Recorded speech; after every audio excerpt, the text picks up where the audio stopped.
Hey, good afternoon. Bringing your Monday mojo.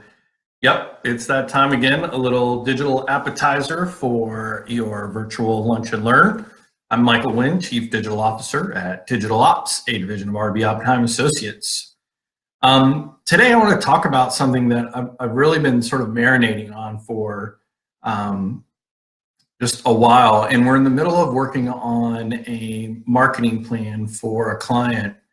And one of the things that keeps coming up, and that's a theme that just seems to resurface each time we begin working on projects like this, is how do we bring value to the consumer to business relationship?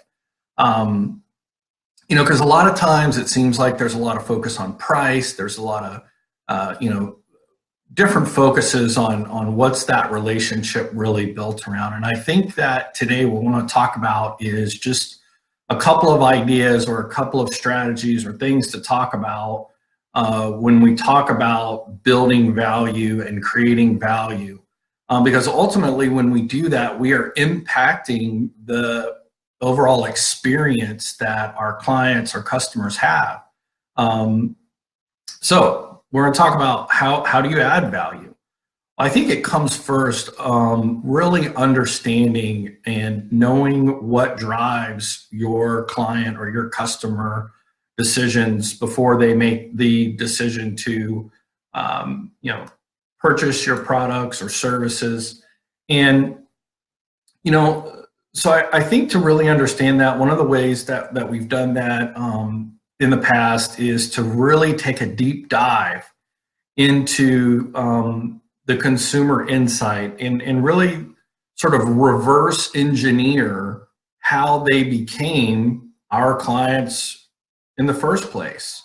And in the past, we have done things like create surveys, and the problem with some of the surveys is that they tend to be very, how did we do? How do we do this? How do we do that? So you're trying to get this feedback on how is your company perceived by the customer? And while those things can be useful, one of the things that I thought, what if we kind of flip that?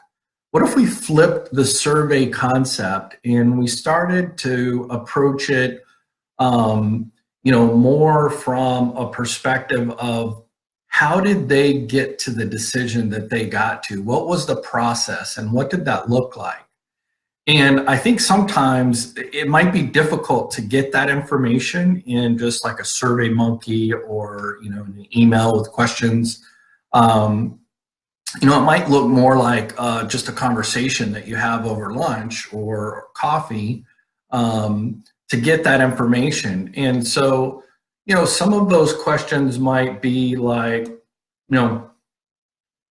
how long did you research information prior to your reaching a final decision? What was that timeline? Was it 2 days? Was it 2 weeks?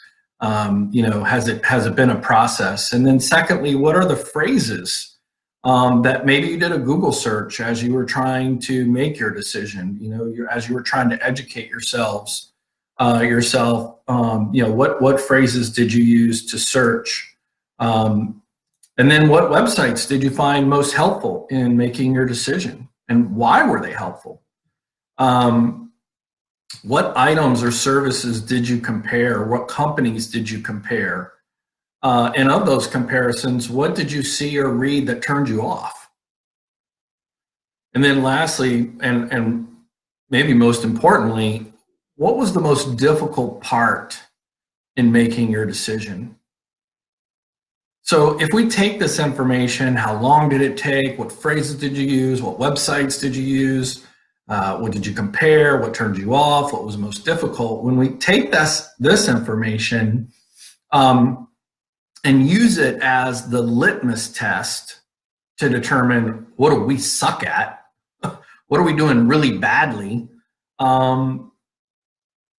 I think that's a step in really looking at that information differently than with a new set of eyes, because I think ultimately what we want to do is we want to look to evaluate, does our marketing strategy and tactics take into consideration the research cycle that the consumer goes through, that the customer goes through? Are we taking that into consideration in our planning? The when, the where, and the how. We put that messaging out, and in what order do we put that information out? And then when we think about the search terms that they mentioned, how does our website perform when using those search terms that the client said that they used in their decision-making process? Now, I find that really common when we talk about search engine optimization with clients. They're like, oh, we're number one when someone puts their name in. Well, yeah, you should. But the question is, how do you perform when they type in just the name of the service or the name of the product that you offer? So, so that's part of, taking that feedback, taking in reverse engineering how they became a customer, and then how are we using those search terms? Are we weaving that into our product or service descriptions or messaging? Because ultimately that's how they came to that decision. When it comes to helpful sites that they visited, have we objectively evaluated those websites and used it to identify messaging gaps in our overall content strategy? Whether it's website content, social media content, blogs, email marketing, really utilize that to identify those gaps.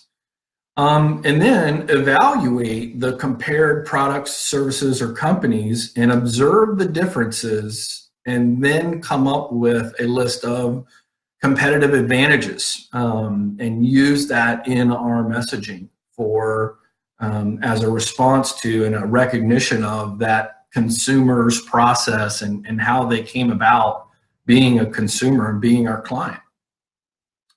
Lastly, boy, if we don't take the list of turnoffs, that they found from other companies or services, we should create our own do not do or do not say list based on that feedback, because I think that's a huge component, is to understand what are deterrents and what are those turnoffs, and then how do we use those? And then again, at the end, what was the most difficult part? When they answered that, have we identified what the core issues were for them? Have we recognized any common trends or patterns? And then really that are behind what made it so difficult for them. And then from that, create value statements to address each of those items, and then update our messaging accordingly. So, that's really kind of like just a core set of what I was going to talk about, and what we're thinking about as we approach, a marketing plan. Is we're thinking about how do we bring value? How do we bring value as a client? And how do we create a greater experience for our customers and for our clients? And at the end of the day, it's about reverse engineering that process and how they made that decision, and then implementing that information that we learned into our marketing strategy, into our tactics, and into our messaging. So that's all I wanted to talk about today. I hope you are having a happy Mojo Monday, and I hope you are continuing to think about how do you bring value to your customers and clients. And again, thanks for your time. I'm Michael Wynn with Digital Ops, a division of RB Oppenheim Associates. Have a great day, and I'll see you tomorrow.